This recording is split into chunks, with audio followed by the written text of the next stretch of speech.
time is now.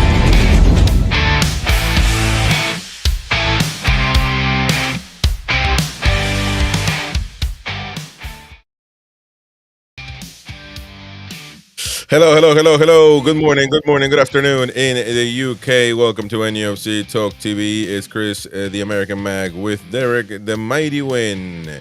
Midday in the UK. Welcome to the channel. Don't forget to subscribe, smash the like button if you enjoy what you see. You can super chat right away on YouTube if you want to donate, help the channel grow, and highlight your comment, of course. Or you can just hit that like button. It doesn't cost a dime. And welcome to the channel. Of course, become a member if you can. Choose the NTTV Plus membership tier because the other one is going away with the wind. So upgrade if you haven't already and enjoy exclusive content. Giveaways. We already gave away Champions League ball. 2 Champions League balls, actually, because we couldn't have the Champions League mug that we were set to give out. So it was out of stock, and it was lovely because Benjamin got it, and that Champions League ball went to his son, Levi. So that was a win-win situation for everyone. So there you go. Don't forget, again, folks, to support the channel. Let us know what you think in the chat, in the live chat on YouTube. And we got a good show ahead of... we got a good week. We're back in football, Newcastle United. Win, how you doing, man? Yeah, back in the Premier League. You doing all right? I had a good night's sleep last night for a change. Nothing to get up early for today. Well, we were going to start at 10. We were going to start at 10 in the morning. That would have been lovely. We're still been going on right now on our 3rd hour. We love doing this so that much. We love doing this that much. But so what'd you do yesterday, man? Club. The club. Sunday at the club. Dominoes. All day long, 5s and 3s. Happy days. Did you win something? Very profitable day as well for a change. There you go, man. There you go. A lot of stuff going on. Me, well, I went as a good godly man. Went to church early in the morning. And what did I do? I went out to eat proper Italian food, man. Man. Just Spaghetti chicken carbon sauce. No, man. Well, I wish I would have, but the night before I was knackered with acid reflux. Man, I could not sleep, man. I needed to take some pills for that, and I thought I cannot see reds. If I see tomato sauce, I'll pass out if I see it. And but everything was hunky dory, and I went and ate some. Either way, I don't ever go and eat really like red sauce, like all that stuff. I make that at home, man.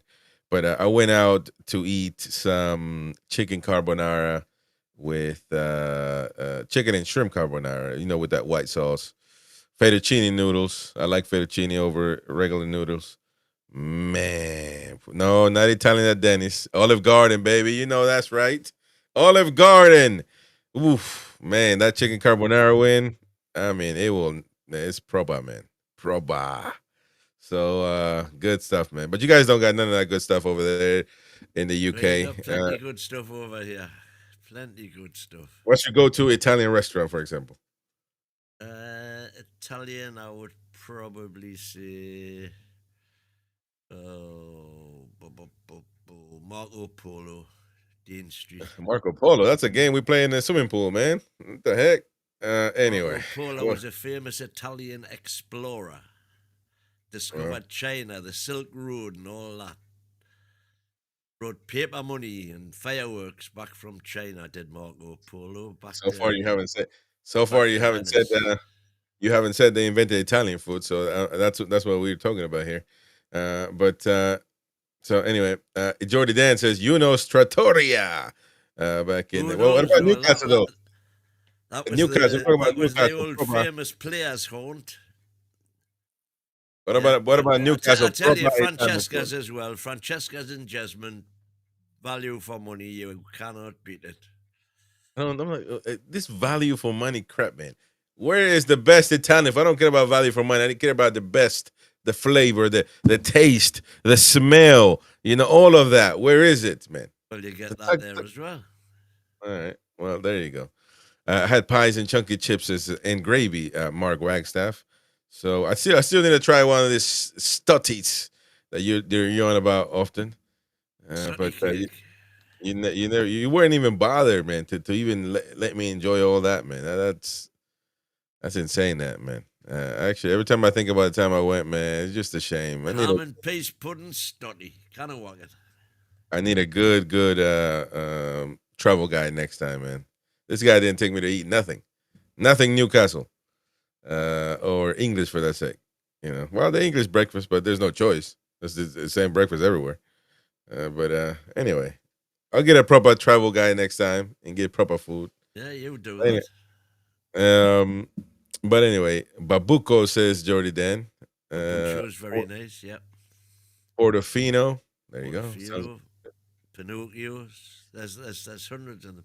The best one shut down now. Roma was the original and the best. But sadly, that's gone now. Sadly, it's gone. I'll tell you what, though. Getting back to Newcastle United, they are delighted to announce the appointment of Ross Wilson as club sporting director.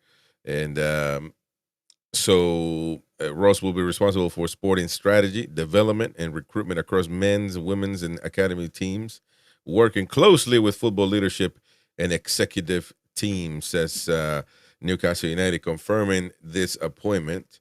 So we got a new DOF, for whatever that's worth. We'll have to see what this means, really. It's too late. We'll have to see what it means, because if he's not able to do a proper DOF job, then he's knackered. If he's going to come in and the first thing he needs to do, Savaloy, Roger, yeah, you kind of want a Savaloy piece, but the first thing he needs to do for me, or one of the first things he needs to do, is get our loan system sorted out, because that means you got to sack Shola. Yeah, well, I'm sorry, but if you look at the record of players going out on loan from Newcastle, it ain't good. It ain't good at all. And if you're paying good money, which we are now, to bring promising talent into the academy, and you're not managing their progression path properly, you've wasted your money effectively. And so that, when we need to be working on deals. I mean, let's be honest, nobody can guarantee playing time for a player. They've obviously got to perform. But there should be some kind of safeguards built in, that if we are lending this valuable player to a club, that they're going to get game time. They're going to get experience, which is the whole object of the exercise of them going on loan in the first place, to get playing time at a level that they couldn't do at the club. And if they can't, send them somewhere else, find somewhere where we can get what we want, not what they want. Yeah, well, I mean, it's probably going to be sacked. So if that's the case, then let it be what it will be. But yeah, we need to sort that out already. That's been going on and being really overshadowed by everything else that goes on in the club. But that's we'll see what happens with that. I mean, but he needs to sort out our strategy, recruitment strategy as well. That's part of his job. Yeah, that's his bit. He needs to negotiate people's players' contracts. That's the main thing that we need to sort out. Tonali's contract, and and of course signing players. That's his job. That's his job. So we shall see. He's got a long time. I think you should be able to see his work in play by the winter window. Definitely. So yeah. I mean, there's nothing to it but to wait and see what we can do. We don't want to be waiting too long. January's coming up. Well, as far as renewing contracts, I mean that shouldn't I shouldn't even take anything. Right now, he should be Monday morning, Monday afternoon, early afternoon. He should be already trying to keep our best player on the pitch or on the team, more or less, which is Sandro Tonali.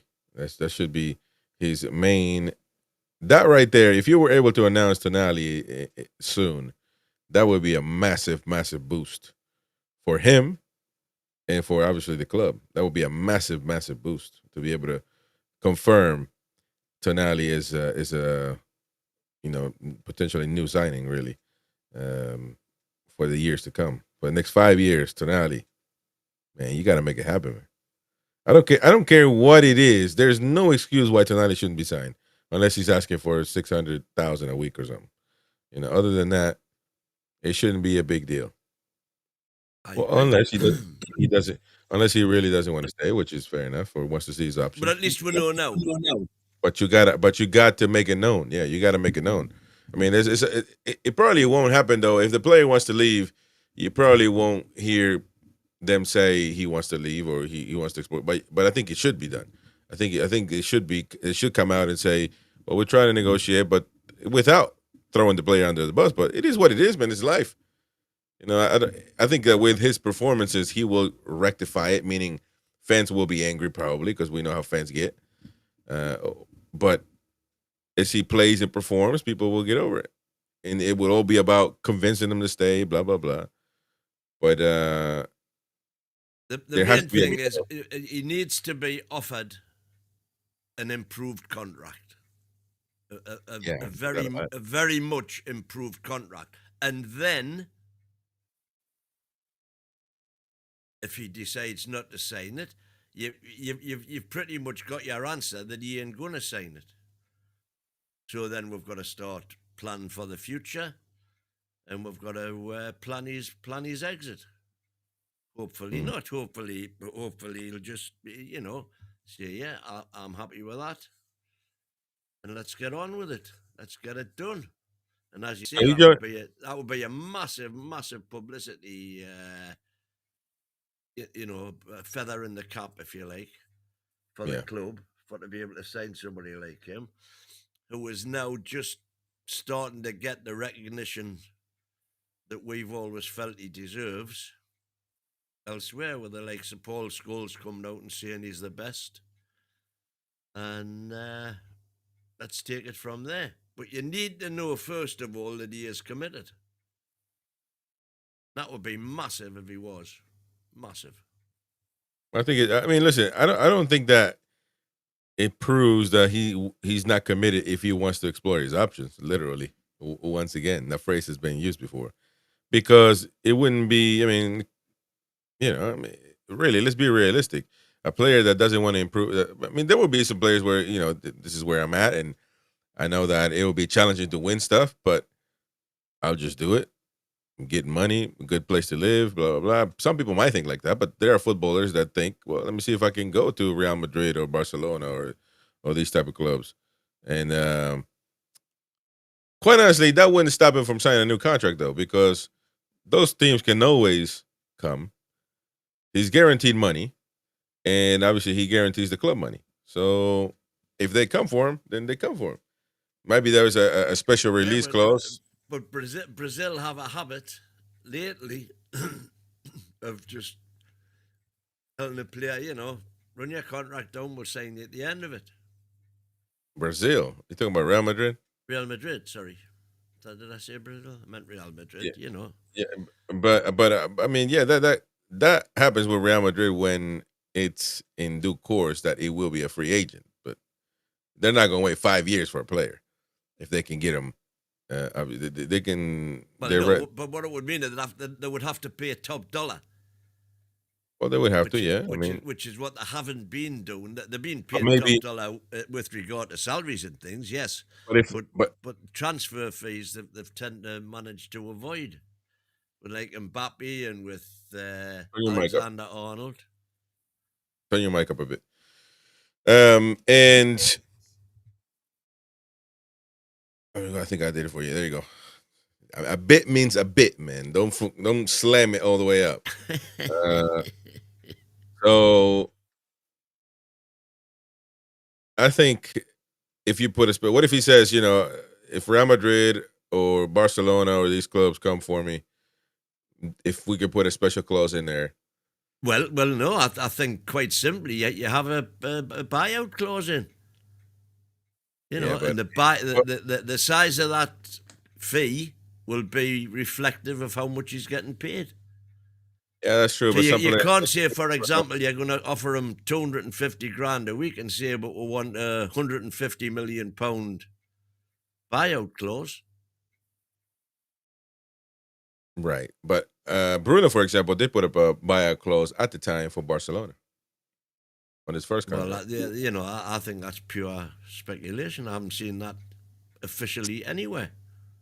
But you haven't seen anything official, man. So nothing is official. The only thing official from the club is Russ Wilson. You want to the last post will be Darren Eales leaving. So what are you on about? Is official. You're not going to get anything official, man. But I do trust reporters that have the ear of the club. No. But what you've got is with everybody's contract. That's public information. No, you don't. You don't know nothing about no clauses or anything like that, man. Get out of here. You don't know nothing about that. The Telegraph did report that at the time Bruno had a special clause in his contract for Barcelona, and he's been a Barcelona fan. He's always wanted to go to Barcelona.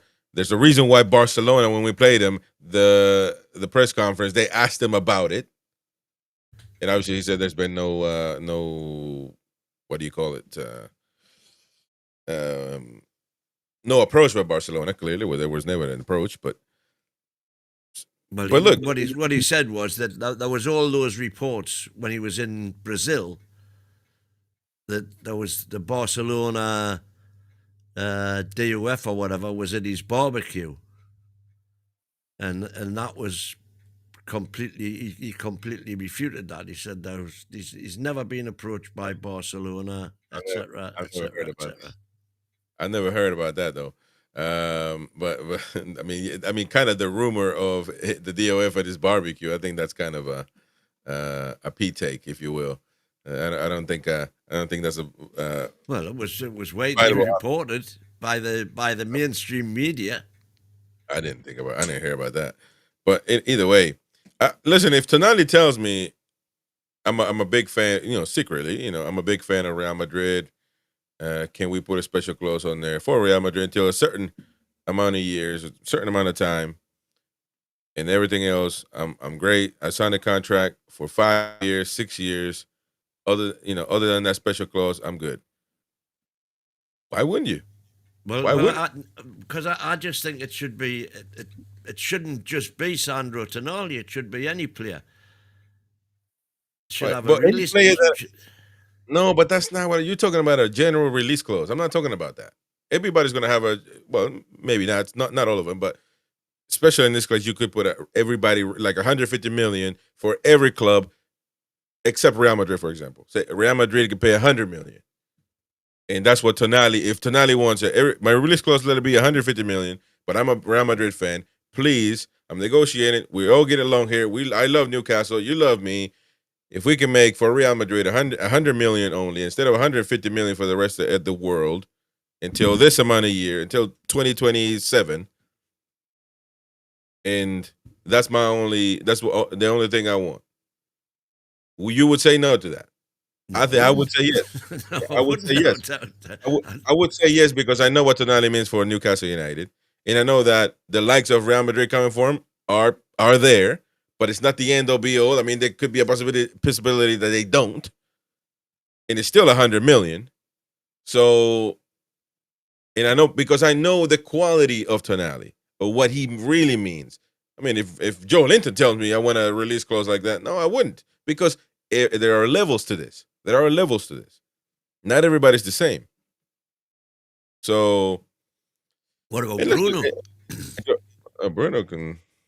Bruno already got a contract, man, so he's gonna have to wait. Jordy then, and obviously the team is proving that without Bruno, it is a team that can. We never had to play without Bruno. Yeah, we have. We played the other day without Bruno. And Jody Dan needs more than 100 million. Yeah, well, that's fine. I mean, I'm just giving you an example. I don't know if it says Real Madrid 120 or in the rest of the world 150. Yeah, then it's. I'm just saying if he puts that special, I don't know that he will. He probably would do it for Milan though. I was going to say with Sandro, it's more likely to be AC Milan. Or not. I mean, you never know, really. But I would still put. I wouldn't have any qualms about him going back to Milan. Yeah. Perfectly understandable. Doing an Alan Shearer. Notorious is all La Liga players have a release clause. Exactly. They all do over there. Yeah, no doubt about it. That's something that the English football needs to. It's just a matter of time before it comes in. Yeah, I think. Well, it's been years, man. They have release clauses for a long time. I mean. What I'm saying, it's becoming more and more commonplace, and I think it should be. Your release clause should be, they could even have some kind of fixed formula for doing it, that if you're getting paid X a week, your release clause is X, and so on and so forth. I don't think that's a bad thing. He did say Ross Wilson. Well, he comes from Nottingham Forest. Well, I guess we did pay a release clause for him, I think. The fact that we've had to pay this release clause, which still hasn't been revealed, by the way, but it was allegedly £8 million. It won't be. It won't be. You will never know about it. The whole point is, if the delay in getting them has been down to prevaricating in order to not pay the release clause, and then we've ended up paying it anyway, if that's the case, then it's ridiculous that it wasn't done before the transfer window, because we've had to pay it anyway, and that transfer window arguably has cost us 7 points, and that £8 million is nothing compared to those 7 points. Is the way I would look at that. I think it's just bad planning and management. So he joined from Forest. He was a chief football officer. We trigger his release clause. The terms of his release clause will remain confidential between the clubs, so you'll never find out. They don't have to let you know. This public crap you're talking about. It's nonsense. Clubs don't have to tell you nothing, man. Listen.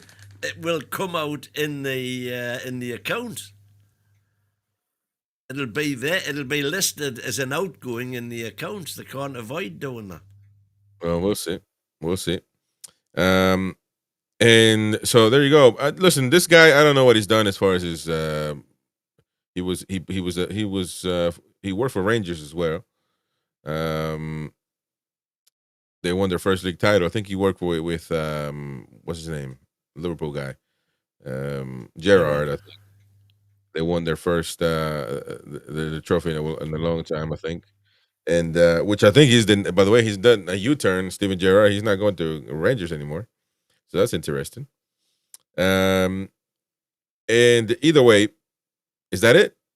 I want to know what he's done, and why he's supposed to be the main guy now, because quite honestly, he's not blowing my fuck up, as Gary would say. What has he done? That's the main question. Well, I'm more interested in what he's going to do rather than what he's done. I'm quite happy to put my faith in the powers that be for to have done their homework. Okay, so you're a robot then. Yeah, I'm not interested in talking to robots. I'm interested in talking to real human beings who think critically, who independently. Well, okay, so how many CVs of DOFs worldwide could you put your immense knowledge? No. But that CV is nonsense. What he's done? What has he done? Is my question. It doesn't take a NASA engineer to come up with this answer. What has he done? That's a simple question, really. It has a simple answer to it. Right. So, no. My question to you is. No, you're not. That's not the question. If you had the choice for who you were going to get director of football, who are you going to pick and why?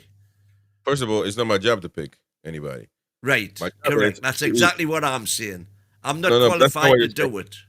No. Here's the point, though. You know you're missing the point. I asked a simple question: why did they pick him? What has he done in football to pick him? What stars has he come out and recruited that we don't know about that all of a sudden became great? I want to know that question. What are the reasons? Because it could be that Saudi said the PIF said, "No, I just like this guy. He's a cool guy, and he likes fish and chips and all that." And listen, they can hire whoever they want. They can hire you for DOF. That's fine. But I'm here to ask a simple question: why did they choose him? Why did they choose him? Oh, I don't And know. I don't know why they chose him, and I don't know why they didn't choose any one other of 100 other coaches. I'm not I'm not saying yeah or nay. It doesn't. That's not. We gotta judge his recruitment, the recruitment of him, the appointment of him when he is obviously able to do his job, which will be the winter window, which is coming up pretty soon. He should have enough time to do something. He's a DOF. He didn't just graduate from DOF school and he needs time to acclimate. No, he needs to show his teeth by the winter window. And interesting comment here from online, because David Knight says, "What has he done exactly? What has our CEO done? Not even been a CEO for a football club before. No, but you can tell his expertise. He worked for Real Madrid. He worked for the Canadian club. I think I forgot what the Whitecaps was it? Toronto Or something Maple like that. Leafs. The Maple Leafs in the hockey. He something to do with Madison Square Garden. His expertise is pretty thick as far as CEO is concerned, because a DOF curriculum has to do with footballers, trophies, what he's done for the team, for all of that stuff, football related. That's pretty obvious, really, when you look at it. It's pretty obvious. A CEO, that can be anything. It could be a brand new stadium. It could be marketing, by the way, which we already got news as far as marketing is concerned for Newcastle United. We got a new deal with a bank here. So all of that, CEO has to do with everything. But DOF, I'm not saying yes or no. I mean, I just simply asked a simple question. And critical thinking, I know from experience now in Newcastle, it's like if you're calling your mom the C word. You people come out and how dare you think? I'm just asking a question. That's it. I want to know what he's done or why he would be appointed. Well, whoever's in charge of appointing him, all I'm saying is I trust their knowledge more than I trust my own, and they've obviously done the research looking at innumerable football directors, potential football directors all over the globe, and they've come up with him. So I'm not trying to say that I am any better than what they are. I'm sure they have got a lot more intelligence in terms of football intelligence. We got some intelligent fans as well, and they are having a say. So on YouTube chat here, Boki, the reason seems to be he's Eddie Howe's mate. Ooh, Pop Mags, Eddie Howe. I laughed when that went through. I'm sorry. Pop Mags, Eddie Howe's yes man. Ooh, man. Jordy Dan, we all know why they chose him. The elephant in the room, aka, is friends with Eddie Howe. We all know. Ooh, now they're coming out. Look at the independent thinkers. It starts. I'm telling you, man, it's an amazing thing when you get to doing that. I don't know if that's the case or not. To be honest, I didn't even know he would be. Is he mates with him? Where did they meet each other? Where did they? I don't know. I don't know when they would have become mates, but apparently that's something that multiple fans now in the chat are saying. Because one says it, so they all jump on. Now, so you're saying the Jordy Dan Pop Mags and they're all just robots that listen to what Boki said first? Is that what you're saying? Yeah. You want to say something? Say straight up. If you're gonna insult fans, tell them right into their face. Don't just suggest it. It's just such an easy little snide remark, isn't it? But it's hard for you to just say one simple answer. Based on look at his curriculum, I want to know why I haven't looked at his curriculum. all you got to do is the Wikipedia. When you don't have to talk to his agent. You just got to go to Wikipedia. Right. Stump your fingers. Stump your fingers on the keyboard. So is there anything? Okay, then is there anything in his Wikipedia CV that says he's great pals with Eddie Howe? I don't think there is. No, probably not. If that's what you're believing, it's bullshit. We can't curse, by the way, so stop cursing. Number one, and number two. But I want to know. So that could be something that they're making up.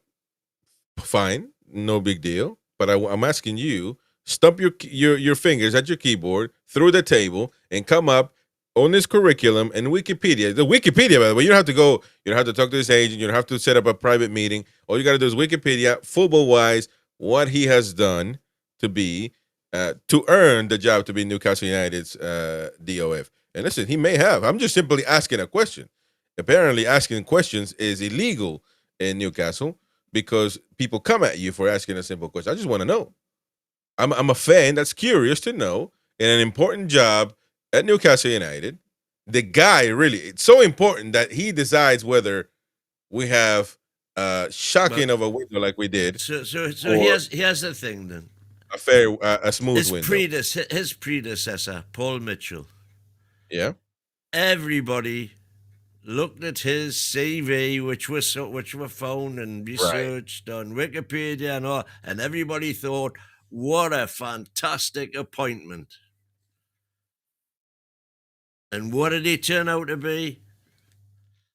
A disruptive influence who did nothing. Okay, we might see, time will tell whether any of the academy recruits that he got actually make the grade and come through into the first team or become saleable assets. And until that happens, his time with us was a disaster. And yet when he was appointed, looking at his CV, he looked to be the best appointment in the world. Right. So I understand now what you're saying. So the strategy is we're just going to grab anybody out there from the streets because why waste the time on somebody that's qualified because they can just cook it up again. You just get anybody, they tell them what to do. And anybody, it doesn't matter if you're qualified or not because it already went wrong once. Therefore, we don't need anybody qualified. We just got anybody from the streets, whoever's available out there from any club. So that's your method. That's the methodology you want. Typical Tam nonsense. That was. But that's your methodology. Tam nonsense. No, because you said we went and what got you somebody do is qualified. You replicate the exercise which you went through when appointing Paul Mitchell, and you use the same due diligence that you did appointing Paul Mitchell to appoint the next one, and then you keep your fingers crossed and hope that he does a better job. That's where I am. I am not sufficiently qualified to. But see, this is because you're trying to lay. You're trying to. You might not, that's fine that you're not qualified. You feel that way about yourself. That's fine. But now you're setting up the whole conversation. Now is going to be about fans that are not qualified. Therefore, we just need to watch and happy clap. And I'm not going to allow that. Everybody needs to be able to say what they think and think for themselves. So you don't think you're qualified? Well, let's do that after we've got some evidence. You're not think you're qualified to simply just look and see in his experience, and that's fine. If you can't come up with anything, I'm saying yes or no. I just asked one simple question. We have a lot of news to talk about, but you wanted to die on that sword. That's kind of weird. That means he really must not be qualified if you're really going to defend that to the nail. But that's insane to me. Insane. David Cook here with yours is the attitude that's insane. No. I just simply asked a question. That's all I did. I asked a simple question, and then you were like, "Well, I'm not qualified, and you're not qualified. Well, who would you pick?" No, wait a minute. You asked the question, and I answered the question. Yeah, but your answer. And the answer to the question was this: fully qualified people have decided that that's the appointment that they want, and they've made the appointment. And At this moment in time, no. Trying to change Raymond. The evidence will present itself when he's been in So, position for a while. okay, but so let me ask you a simple question to see if you can answer this one. But listen, all you gotta do is do it. Hold on a minute. All you gotta do is grab something like just a hard end thing like this, like a hard, like just whatever. Just I'm gonna ask you a question, right? When I ask you a question, all you do is it, and then it might just kick it on. The gears might start kicking. All right, so you just got to do that and start. Just think. Just work hard on it before you say I'm not qualified. Let me ask you: if it was you to guess, to assume, what is the reason why he was hired? I just want to know. Well, okay. Go ahead.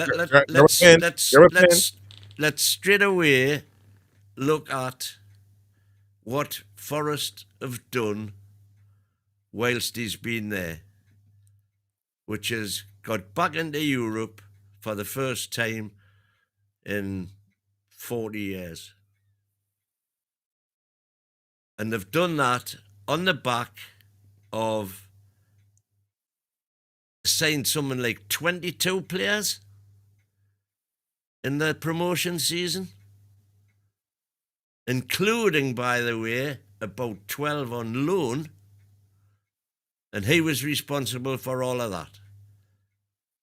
So I would take that as a body of work which has been successful. Okay. So body of work. Let's talk about body of work. So that means then the person that you criticized just now as being one of the most incompetent people in the world, and you decided to, because it didn't work with Mitchell, you classify it that way. It didn't work with Mitchell. Now we need to go and buy and get somebody from the street to come be a DOF. But the fact of the matter is that because you have attributed Ross as a signing because of his success with Forest, which he was a success. They finished in Europe this last season, by the way. I don't know about the other seasons, but so that means that, like Foxy says here, with Paul Mitchell, CB, he's part of he was one of the reasons of the most successful season Newcastle United has ever seen, and you have seen in your life. So was it really a failure by Paul Mitchell? Because Paul Mitchell was part of this team, in charge of this football operations. So that means that his CV must not be really that. That'll be on his CV forever. So his CV is not really that much compromised, is it?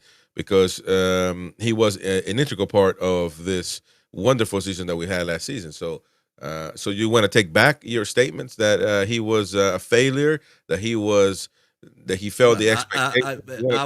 I would simply say that we had that wonderful season last season, despite Paul Mitchell, not because of him.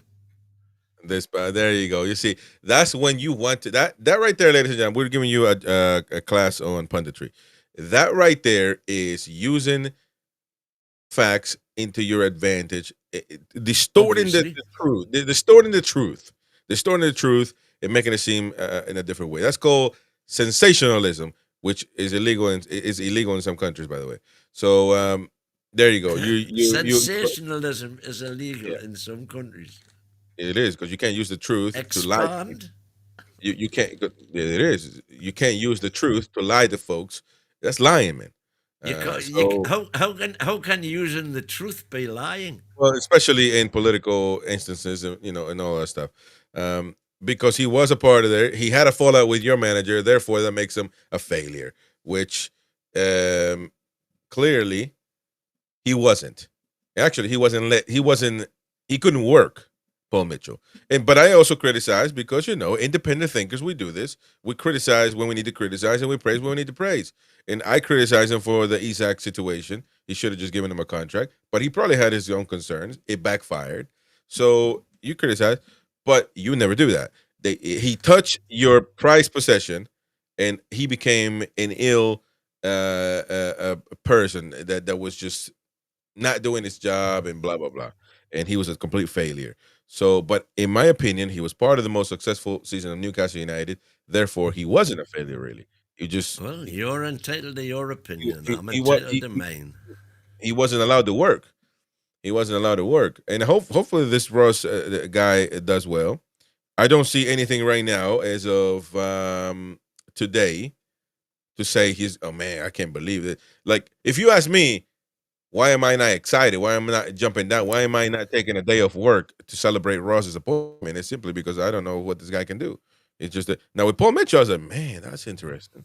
I said that's a good guy, man. He's son and all those guys that he put out, So there's something to be excited about with Paul Mitchell, and so it'll be interesting to see, of course. But this parade that you want to throw is kind of weird anyway. Thank you very much, David Knight, for the super chats. His win goes off like Macho Man if you question stuff. Exactly, man. This is unbelievable. You can't just question a simple thing. But Tony Thesis won the league with Celtic. Is that this Ross guy? Well, to be fair. Yeah, well, I'm looking here. Virgil van Dijk. Hunting Elliot Anderson, of course. Well, no. Hudson-Odoi, Milenkovic, Alanga. Yeah, just a few. But listen, man. How about you do your homework? You come up with tonight with the facts. Well, I've man. just done. I've just done what you said. I've just googled it. You're sounding a bit silly at the moment. So we'll give you time. We'll give you time to think about this. You may say so. I couldn't possibly comment. You come back tonight with some facts, and we'll get back to it. But yeah, Ross Wilson is Newcastle United's new sporting CEO. And I don't have to come back with facts. Well, you do if you want to defend it, or you would, or unless you want to simply say, I don't know, mate. I don't see yay or nay. I can't say neither nor. That's exactly what I'm saying, and the proof of the pudding will be in the eating. So then we think the same. There's no big deal. We think the same. So I don't know why you want to argue with me, man. You're the one that starts the argument, skid. No, I didn't. I just simply asked a question. You could have said, "Yeah, you know what? You're right. I have not a clue. I don't know what this guy's going to do or what he's done to come to Newcastle." But I guess we'll have to. And that's exactly what I did say. But I said I trust the people who've made the appointment for to know and for to have done that due diligence and research. So, anyway, that's going to. Quite honestly, I don't even know how Ross and Eddie Howe know each other. With Southampton was well, no, that was the guy who was mooted to be getting it before Ross. I know had a connection with Eddie at Bournemouth, but I'm pretty sure that wasn't Ross Wilson. Yeah. By the way, talking about Forrest there, he's left, and Evangelos Marinakis now considering parting ways with second manager of the season as Sean Dykes. Dykes awaits in the wings. So Sean Dyche, that's kind of weird going from Postecoglou to Dyche. But some Newcastle fan accounts saying it's getting closer and closer that we're going to get Anderson back after this. I don't know if that means that, by the way, but interesting to say. But again, you see, would Elliot Anderson get into our team? Yeah, for Joe Linton, yeah. Did you have to think? Did you have to think hard about that? Well, he probably wouldn't because of Eddie Howe, but because Eddie Howe, he has. What? I think we've got it's common, widely held belief that we've got the best midfield three in the country, and that's not just with Newcastle fans. That's with a load of other fans. Yeah, Pardew said that he couldn't name Joe Linton though. He forgot his name, so. The best midfield thing comes from Tonali and Bruno, mainly Tonali. So it's come on. Don't forget Bruno. No, not saying forget about him, but Joe Linton is definitely Bruno's at the top of the charts for multiple facets: distance, run, tackles, fouls. Yeah. Way up there. Yeah, Tonali is twice up there. So, no, it's not. But Bruno is great though. No, Tonali. Tonali's stats are not great. I don't care about stats. Which again is why you can't just consider stats. Stats are irrelevant. Stats are actually they're doing a lot of bad to football nowadays. To be honest, so it's becoming a detriment to football. But stats are there. There's only stats that matter: goals and assists and all that stuff. The rest are numpty stats. By the way, but the one stat that matters though, Bruno is a Newcastle United's player that has scored more Premier League goals in for the club. No Newcastle United players have scored more goals in the Premier League than Bruno with 23. So that's kind of odd though. How many Isak scored? I think he's saying midfielders. Is he not?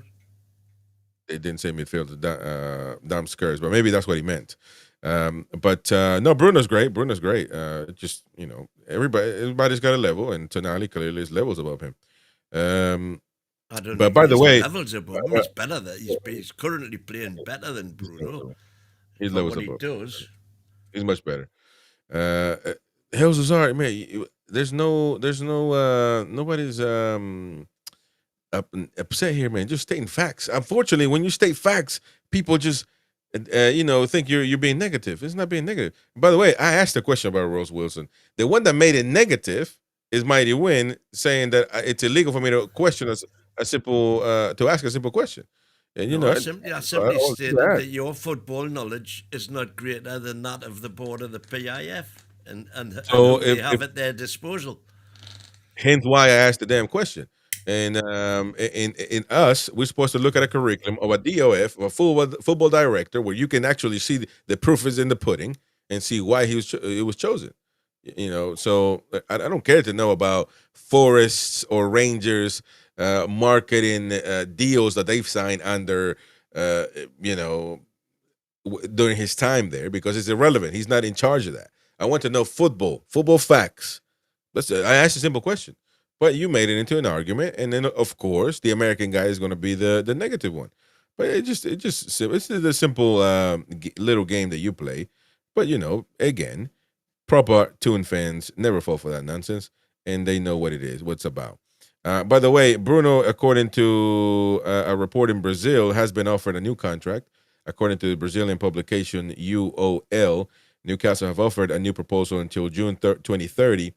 An annual £13 million salary that would solidify him as a club highest paid player, says this report. £13 million, that's how much a week? 13,260,000. 260. That means Tonali now got to be on 300. So you see, now you start doing that.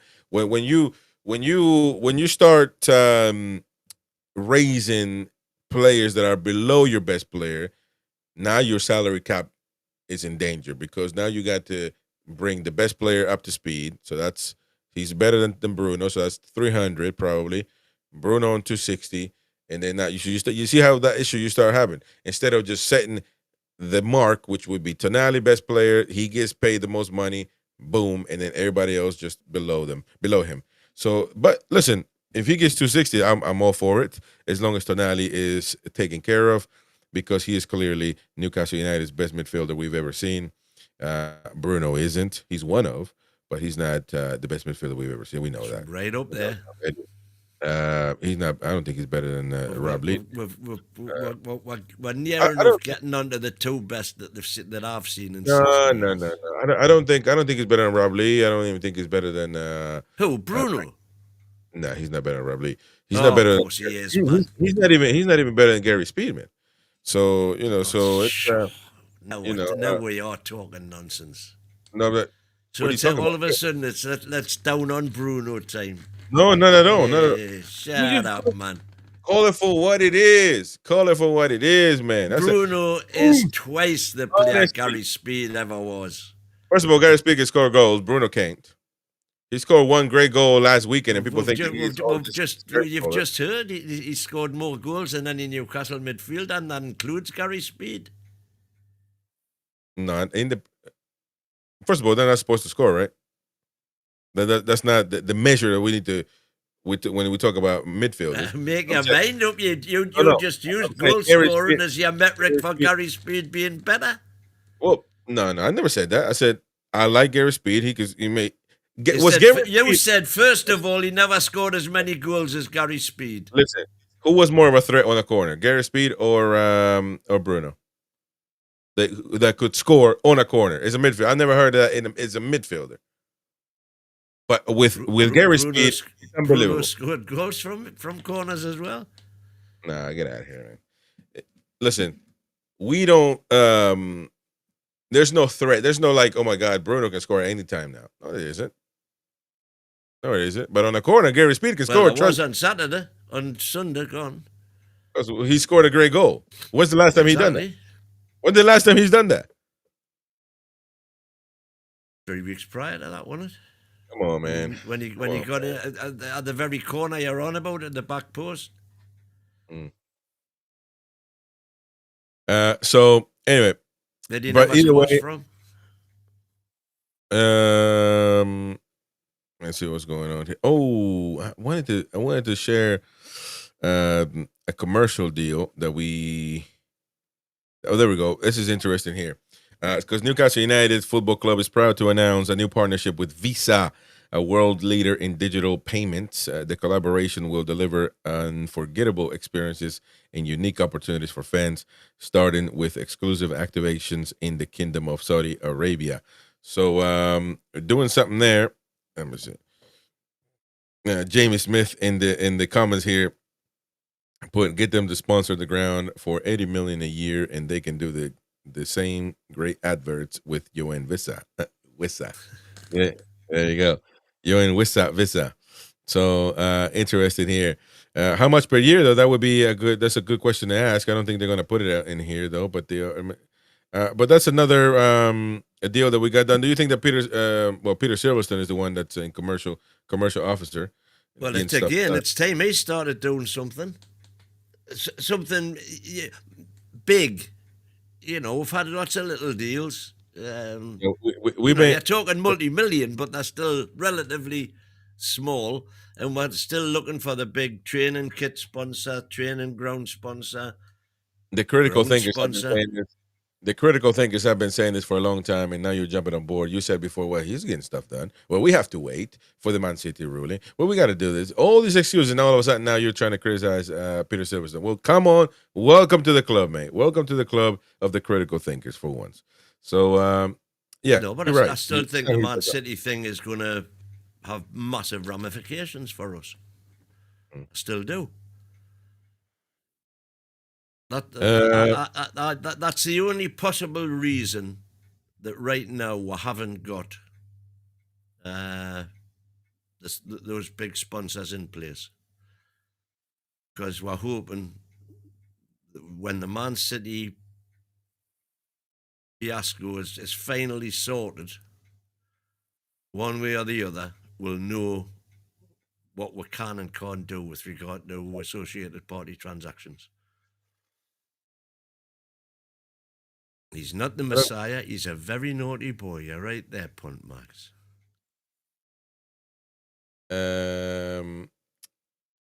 Well, they're not. I'm trying to look for a number here, but they're not going to put the number on there. I don't know that this is going to be a big deal, though. By the way, as far everything adds up, to be honest, but I don't know that this is going to be much. I think this is going to be one of those good deals like Noon or something. I'm assuming you're going to start seeing it everywhere. But yeah. Well, Visa are massive anyway, Yeah, we know they're massive, but how are they? What's the money? What's the money? Is what my question. Saad Al-Moon Hanas, his deputy CEO and co-founder of Bark, added, "We are delighted to partner with Newcastle United and support its future ambitions, not in its massive fan base and the strong emotional bond it shares with its supporters. Bark will work to strengthen the club's position as a leading force in the English Premier League and European competitions. We feature many football stars of high technical and commercial value. We are committed to building a solid partnership with the club and providing the best solutions and services to achieve success." So there you go, man. We got more quotes here from Ali Baloon, Visa's regional general manager for Saudi Arabia, Bahrain, and Oman. Said Saudi Arabia is a dynamic and fast-growing market for football, and we are proud to partner with Newcastle United and Bark to deliver unique, memorable experience to the fans. This collaboration brings together passion of Newcastle United Saudi supporters with the convenience and innovation of Visa's payment solutions. Together, we will bring fans closer to the action than ever before. So there you go. Still, I can't find any value on it anywhere either. Right, there you go. So no value. We ain't got no number, but I don't expect this to be a lot. I mean, but yeah, get you a couple mil. That's no big deal. So everything adds up, man. Everything adds up, of course. So that'll be interesting. Every little helps, as Tesco would say. Yeah, every little helps. So, but that's a good deal, though. I guess somebody's moving them. But I think after the new CEO coming in, I think he's definitely put Silverstone, calling them to the office and say, "What you been doing, man? What's the matter with you? You just because he ain't been doing nothing, quite honestly." I just don't. Is he fighting with his hands tied behind his back at the minute? That's something we won't know. That's a good cop out, by the way, but it's been going on for a while now. Good cop out. This going on for a while. What's going on for a while? PSR. Is PSR a problem? Well, let's take a listen to what Darren Bent, former Tottenham player, had to say on his thoughts on this matter. Said to Newcastle fans when they were taken over that 4 years later they'd have a trophy in Champions League football. Every single one of them would have bit your arm off, right? Yeah, I totally agree. I think they probably would have said, "Yeah, we're in a good spot. This is the start of something special." But unfortunately, with PSR rules, they haven't managed to build on that, because if you'd have said to that, "Yeah, in 4 years you'd have been in the Champions League and obviously won a trophy," yep. But then also in that you go, well, but it doesn't continue because you have had to sell players and you haven't managed to build on that success. Do you know what I mean? I think some of the fans will go, "What?" But I do think PSR certainly goes against clubs like Newcastle. As you said in there, it took a while. Obviously, when Man City got theirs, Chelsea got theirs, there was no PSR. So basically, I always remember Chelsea's. It was funny because to a point where every transfer window, it was like, here we go. Who's coming in now? And it was like 4, 5, 6 players. Obviously, Newcastle unfortunately can't do that. And I understand why the rules have been brought in to protect football clubs from owners coming in and doing what they want and leaving the club in a really horrible situation. But I've said it before and I'll continue to say it. Something that needs to be done, because PSR, the rules are, I don't think it's fair. I think it keeps the big clubs rich and the lesser clubs not being able to compete and keep up. But and again, I've said it before. With PSR, it's to stop owners coming in and when clubs going bankrupt, right? The owners of Newcastle could easily write a check to the Premier League. Listen, if we were to up and leave, we're not going to, but if we were, here's a check. I don't know. Here's $2 billion. This will keep the club running for 5 years after we leave. That should be fine. So it doesn't matter what they spend. They've still got $2 billion in there to keep the club afloat. Yeah. Ooh, what about that? That's interesting. I don't know if you... As I say, you can solve the PSR problem overnight by simply saying you cannot go into that. You can put as much money as you want into a club, but it ain't a loan. It's there. It's in the club and it stays there. You can't get it back out. And if they do that, I kind of see where the problem is. It's some sort of escrow account or whatever. But this idea that PSR is there to stop clubs going bust is a myth. Total myth, and it's there. It's being perpetrated by the Big Six to ensure that they stay the Big Six. It used to be the Big Four. It's now the Big Six, and they didn't want any more people joining that club. Thank you very much. Which is nonsense. So competitive. Malcolm on X about the new deal with Visa. I closed my Barclays account. I will not help find those lot. Bloke on the phone said they had loads of people do the same. Of course, the regular FTM and 6 in a row type of nonsense. So people losing their mind over this, man, as if they're going to make a difference. So, and you got a lot of 20,000 Newcastle fans signing up and beating them out to it. So there you go. And you got there's a gift. There's a gift of this the guy you like from what's his name that became a Newcastle fan, the cartoon. Hank Hill. Yeah, with the King of the Hill. with the fishing hook on the bottom on this, because he's a Newcastle fan now. Please don't tell us that story when you told it 20 million times. But there you go. Hey, by the way, man, that's Nick Voltemade continues to get criticism in Germany, by the way, because now he's told he looks horribly heavy after Germany's game against Luxembourg, who he did miss an opportunity, to be fair. And look, punditry is punditry. People do. I mean, we are hard on players sometimes, so it'd be hypocritical to us to say don't do it. But I missed what's happened before, where they're calling people stupid for buying him, and even his former manager saying that nobody would have ever seen that, blah blah blah. Somebody signed him for that amount of money. Now they're saying he looked horribly heavy. You look at Voltemade, you think he's heavy, then you got an issue. He might be heavy because he's tall, but he is as scrawny as it can be. He's a little bit bigger than Isak, I think. He's bigger than Isak, of course, but he's not fat by any means. So, is it fair? Do you think we watched that game? We did the Voltemade watch along. I mean, well, obviously, I think you criticized him because he missed an opportunity. Because, but I mean, it's just one opportunity. So,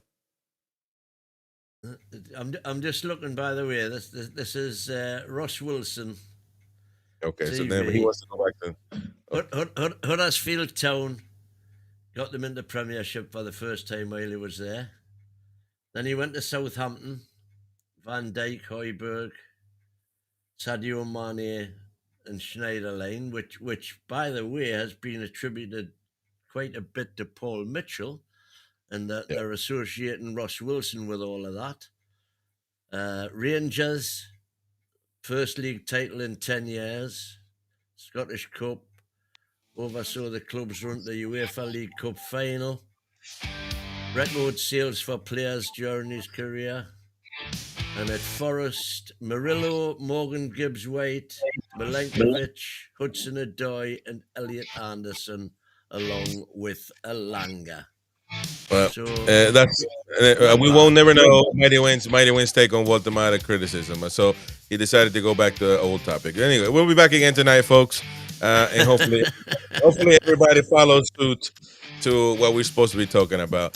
DC, as you said, if Voltemore's fat, I'm skinny. DC, the honestly, I feel sorry you got to put up with this guy, the Mighty Win, talking bollocks as usual. We can't supposed to curse, man. Anyway, but DC, cheers, and everybody out there, Mac, Warwick staff, Jordy, Dan, you're bang on. Whatever changes are made, we'll have an anti-Newcastle close-in. So there you go. Thank you very much, all of you, for joining us. We got to go. Maybe we'll make a show longer. We got on and talked about it. We have more stuff to talk about, but we'll be back again tonight, 9:30 p.m. in the UK. Join us live. Don't forget to smash the like button on your way out. And people are tuning in now, but we're on the way out. Watch the show over again.